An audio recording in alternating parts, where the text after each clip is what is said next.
bothered by the fact that the information process is not a trial.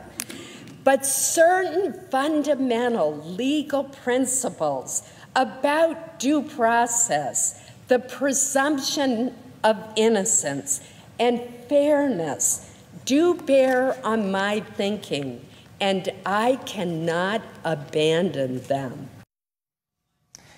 That was the voice and person of Senator Susan Collins of Maine, explaining why she was voting in favor of Judge Kavanaugh to be confirmed as the next Supreme Court Justice. Welcome to Faith Nation. I'm John Jessup. And I'm Jenna Browder. Thank you so much for joining us. Well, she not mincing words.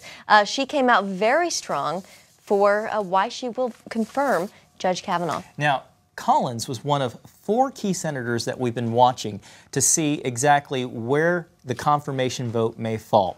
Senator Collins of Maine, of course, Senator Joe Manchin of West Virginia, Senator Flake of Arizona, and Senator Lisa Murkowski of Alaska. Now, so far what we know is Senator Collins is going to vote yes. Senator Manchin has also announced that he will be voting yes, a red state Democrat from West Virginia. Senator Flake apparently will be voting yes. He has spoken to reporters. We have not heard an official statement. And by all appearances, it looks as though Senator Murkowski may be a no vote because earlier today she voted against the procedural vote to end the debate on Judge Kavanaugh. That's right. And today we have team coverage of all of the developments. We have Ben Kennedy at the White House, Abigail Robertson up on Capitol Hill. And joining us now here on set is our chief political analyst, David Brody. Thank you so much for being with us, David. Guys. David, just first off, I want to get your thoughts on Senator Collins and her speech there on the Senate floor. What did you think? It was passionate. I've really never seen her quite that passionate. It was well thought out. It was really just a full throttle defense of Judge Kavanaugh from a judicial perspective, for sure. So that was big. Look, I think what's interesting in all of this is that, think about it. Judge Kavanaugh, look, he's going to be on the Supreme Court. I mean, you know, he pretty much has the votes. He does have the votes. But I think it's interesting that it's Susan Collins, the moderate from Maine, that's going to put Judge Kavanaugh over the top. It's Lindsey Graham, who had his viral moment. He's the bipartisan guy that's taken hits from conservatives for years, who played a big role. And Jeff Flake, the anti-Trump senator from Arizona, and Trump needs his vote, and Flake apparently is a yes too. So, you know, once again, strange bedfellows, but they all work. And Judge Kavanaugh, I say, looks to get confirmed. Look, he has the votes, but ... there's Saturday at 5 p.m. Eastern. That's apparently when the vote's going to be held, and so we'll see. Let's bring in Abby Robertson on Capitol Hill. Abby, was there any indication whatsoever leading up to Senator Susan Collins' speech on the Senate floor as to which way she would lean? I know it was quite difficult for reporters to find her earlier in the day. Yes, Susan Collins was literally hiding on the Capitol today to avoid protesters as well as the media. She was keeping her vote very tight-lipped.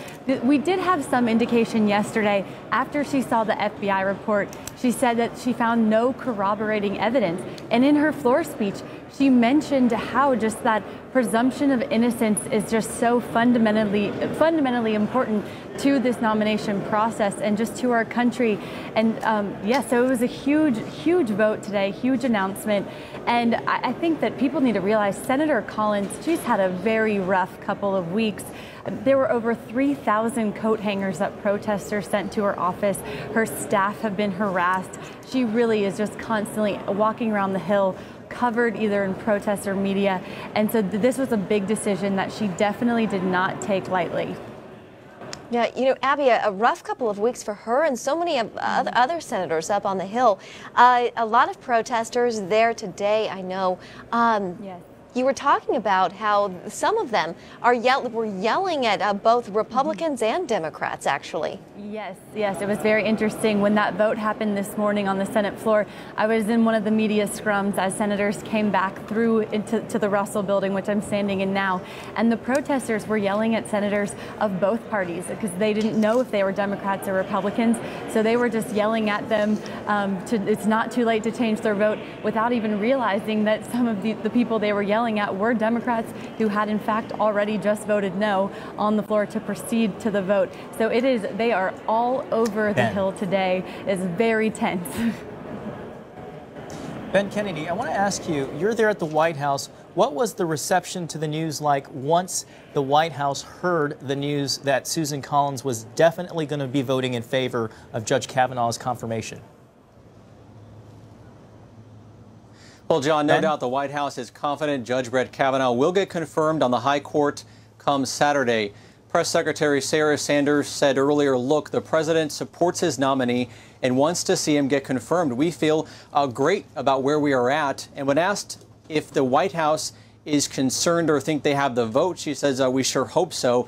I think we should. And especially after hearing Senator Collins say that she is for sure a yes vote, the confidence level that is continues to rise right here behind me. Now, Sarah Sanders spoke moments ago on the North Lawn. Take a listen.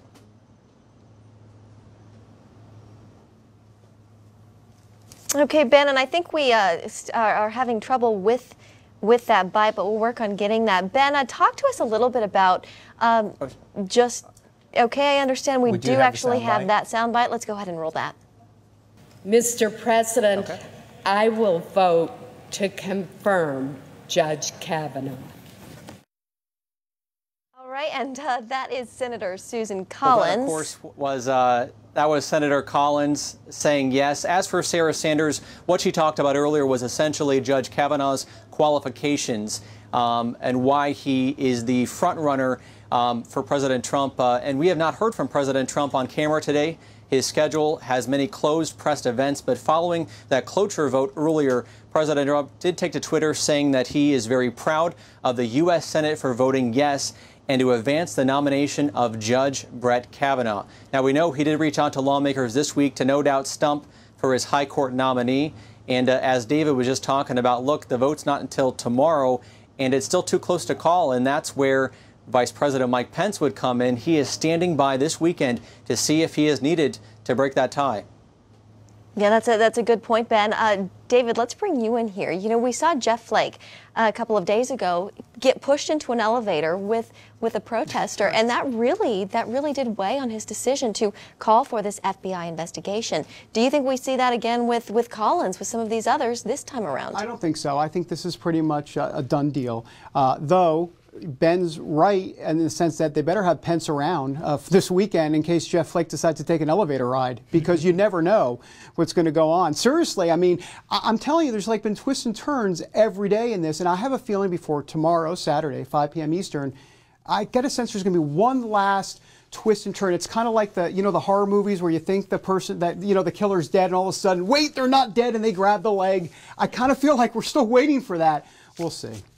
You know, Abby, I want to, if we can, go back to Abby on Capitol Hill, because there was some concern. I know that Ben had just mentioned that Vice President Pence is on hand. There was some concern whether they'd have enough Republicans to vote, because there's a senator from Montana, I believe, who was going to be out of town because of his daughter's wedding this weekend. Yes, this actually makes me so sad. So Senator Steve Daines from Montana, his daughter is getting married, so he's had to stay here this week to be around for all these votes. But so he said that he is willing to come back tomorrow night if he is needed.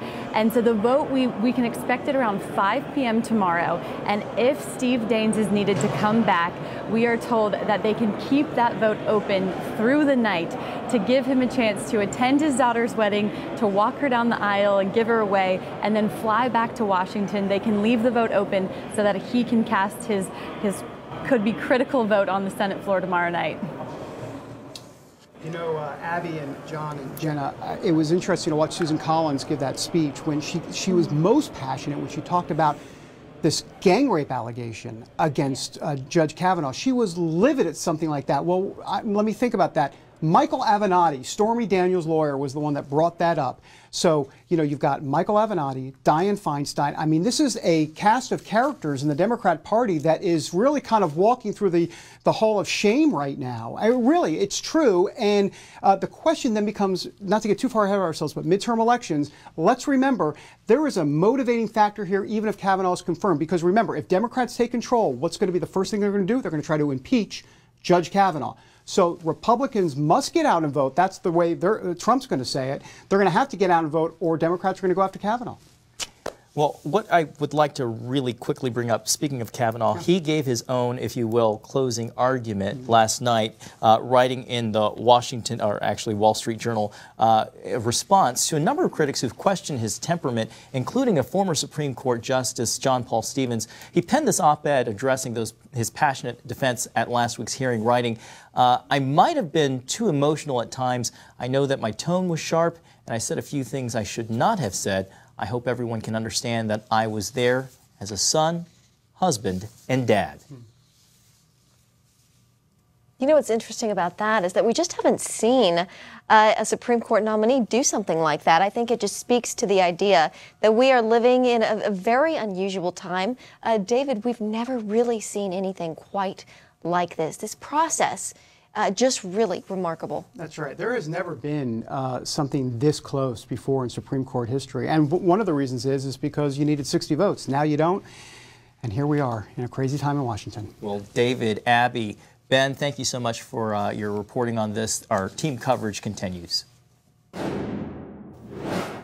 And joining us now are Rick Klein, ABC News political director, and David Brody, chief political analyst for CBN News. Both of you, thank you for being here. Thank you. Thanks, guys.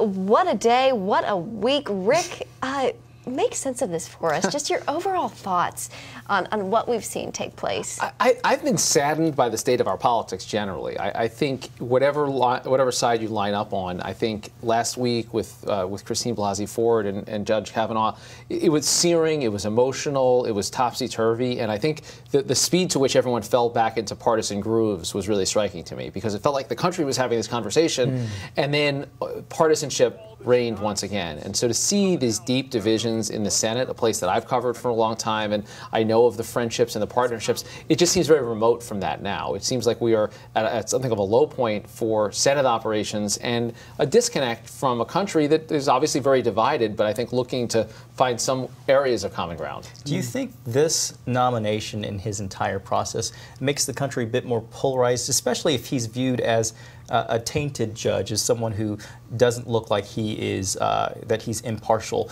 and doesn't have the judicial temperament? Does it stain the court and the perception overall of what the court is supposed to be, an arbiter of justice? I think you've seen the court slide in that direction of partisanship for a while now, but the era where a Supreme Court nominee like Judge Scalia could get 98 votes, or even 93 votes, I believe, for Ruth Bader Ginsburg, or even in the 60s or 70s, it seems so foreign now. It just seems almost impossible to imagine that you're going to see anything other than essentially a party line vote going forward. And I'm kind of dreading covering the next opening that happens with the other party controlling the Senate, because good luck with that, given these partisan grooves. But yeah, I think these divisions have only worsened. David? Yeah, no, I agree with all of that. And I have to say that now you had Ruth Bader Ginsburg talking about Trump being a faker. You know, we have that. We have John Paul Stevens coming out, a retired Supreme Court justice, talking about Kavanaugh not, he wouldn't confirm Kavanaugh. So, there's just this whole pall over all of this. And I think it's been frustrating, I think, to a lot of folks.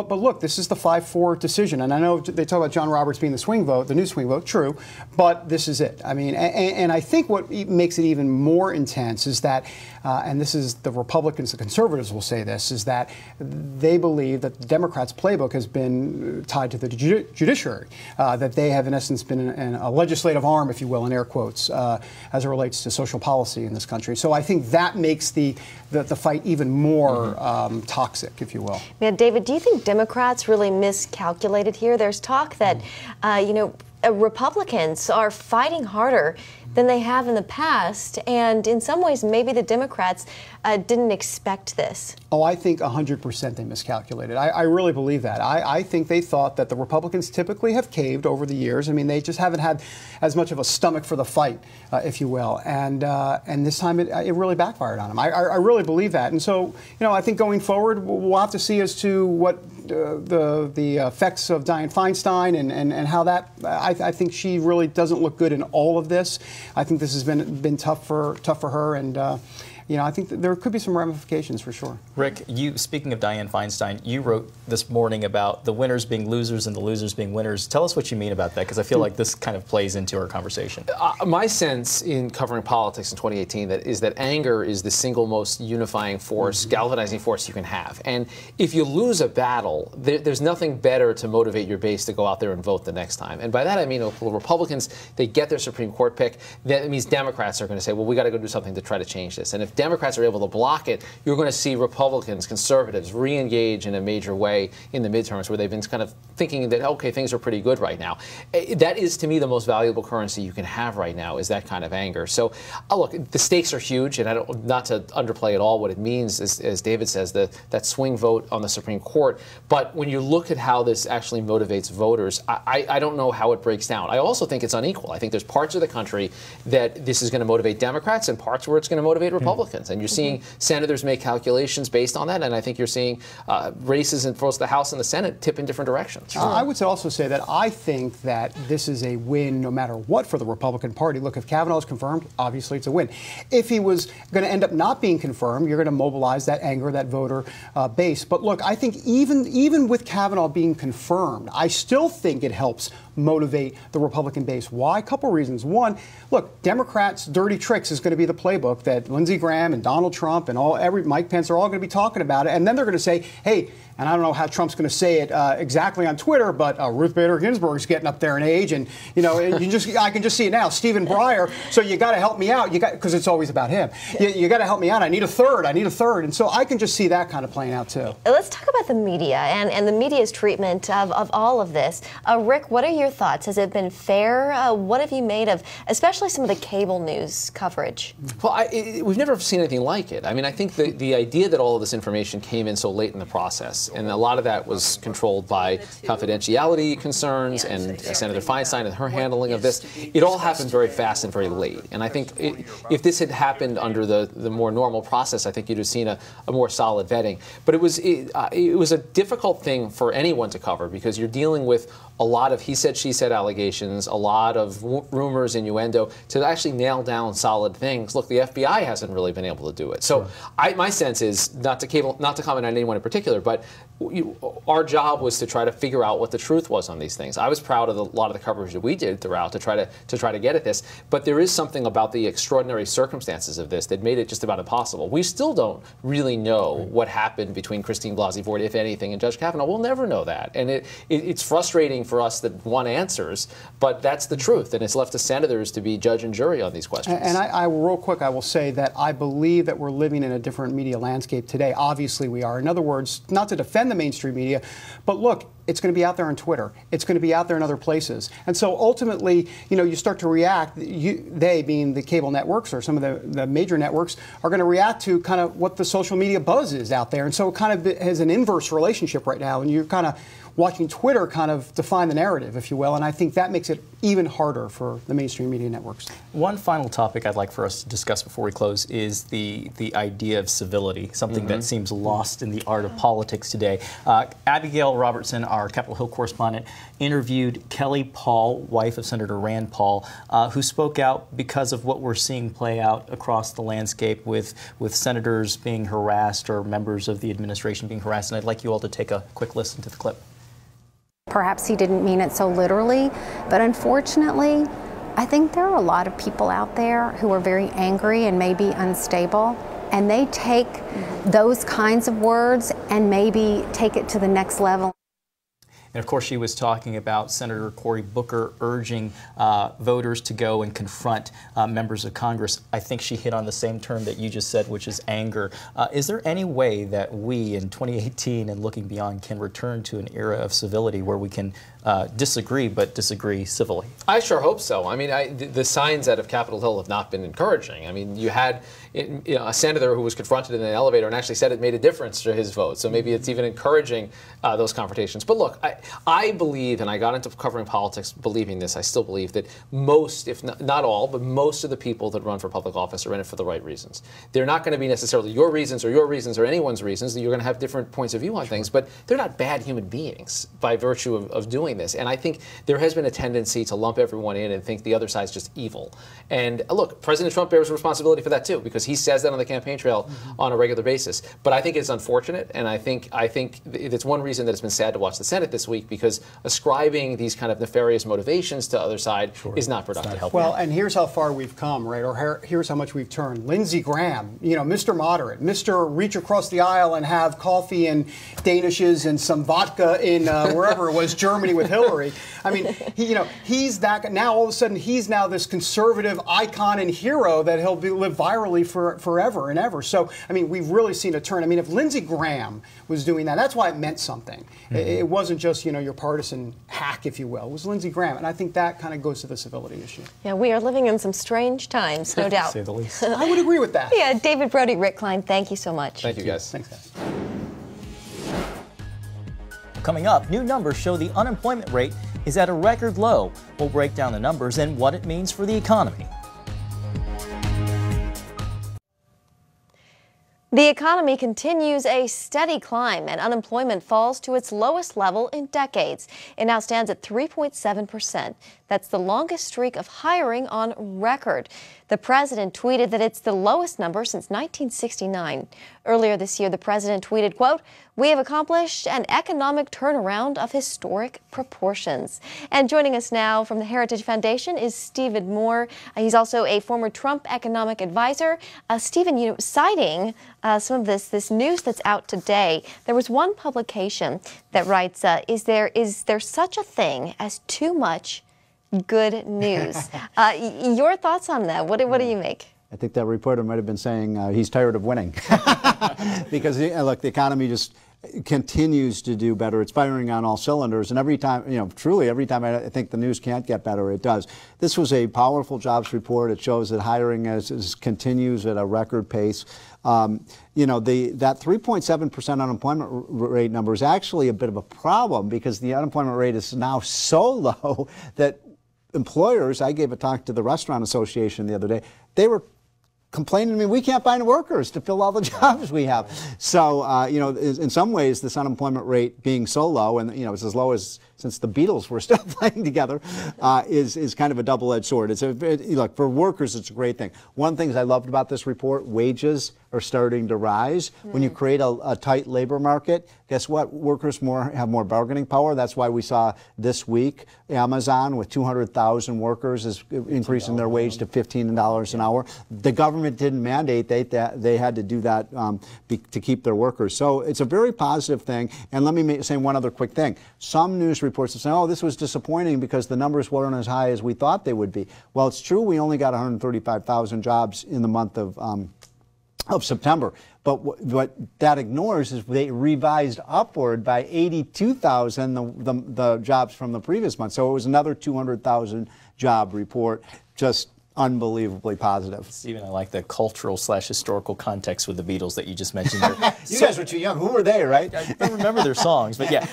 How much credit does the president deserve? That's my point, right? It's been so long since we had unemployment this rate. Practically Elvis Presley was still alive back then. Well, how much credit does the president deserve for this? And more specifically, what policies are driving these numbers? Well, look, Obama tries to take credit for this and says it's the Obama effect. But the truth is, I worked for Donald Trump during the campaign. A lot of our policies were oriented towards reversing what Obama had done, whether it was the Obamacare, where we got rid of the mandate, whether it's the tax increases, we cut taxes, the regulations. I think more than anything, it's probably been getting government off of the back of businesses so they can do their thing, hire more workers, expand their operations, build more operations. That's what's really driving this. Is just businesses now feel that they can expand and do their thing without the government taking a baseball bat and smashing them over the head. Okay. All right, Stephen Moore, thank you so much. Good news, right?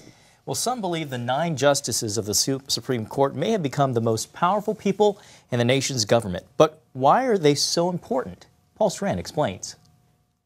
Lawmakers pass the laws, but it's the court that decides whether they're constitutional and can stand. The executive branch executes those laws, but the court decides whether it's doing it constitutionally. And the only way to go over its head is to amend the Constitution, which takes 3/4 of the states. The court has the power of life and death. Rare is the execution without a justice signing off on it. And if any citizen can get their case before the court, it can literally change the course of the nation. Take Roe v. Wade, where the justices suddenly found in the 14th Amendment right to privacy, a woman can abort her baby. 60 million abortions followed. Or gay marriage. It was illegal in almost all the states, except with one ruling, the court legalized it nationwide. It's because of this kind of power that the leanings of a new and ninth justice are so crucial, because right now the court's divided, 4 leaning liberal, 4 leaning conservative. Paul Strand, CBN News, Washington. Thanks, Paul. Well, a busy day here in Washington, momentous. We saw not just forceful defenses last week in the Kavanaugh hearings with the allegations. We saw some forceful, passionate speeches today on the Senate floor. Absolutely. Senator Collins, I was surprised that she came out that strongly. She is, more moderate Republican, but she unequivocally laid out her case for why she will confirm Brett Kavanaugh. We'll still see about some of the others. It's not a done deal until it's done, as they say. That is true. Everyone will be watching. I do think the 2 things that Senator Collins pointed out that really motivated her was her anger towards the folks who just wanted to kind of make the decision before it was already set and cast, and then also the fact that we live in a judicial system where you're innocent till proven guilty. So it's interesting that those were the things that really motivated her decision to go ahead and vote for Judge Brett Kavanaugh. Yeah, and of course, this is such a passionate issue. We see the protesters up there. We see so many people just weighing in. I will say, in this political climate, if there is a silver lining at all, I think, John, it's that so many people are now engaging in politics. They are paying attention. And so that really is a good thing. They're becoming more civically aware. That's very true. I don't think anyone can argue with that. Well, that's going to do it for tonight's Faith Nation. Have a great evening.